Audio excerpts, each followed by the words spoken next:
Okay, ini video sambungan daripada part 1. Ini part 2 ya. Kalau boleh tengok dia punya view. Kat sini ada nampak sungai. Actually ada tukar kantar tadi dekat area sini kan. Dia punya lens banyak ikan di sini punya.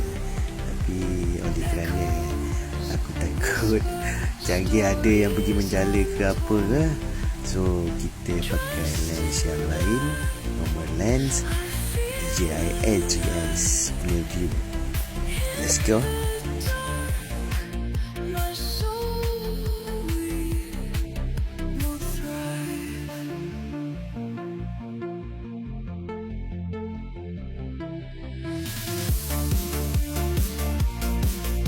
Kat sini aku tak boleh nak fly through sebab dalam monitor screen ada 2. Rupa-rupanya ni tali mancing.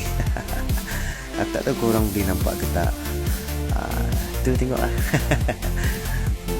So kita layan je. Okay, next part part 3.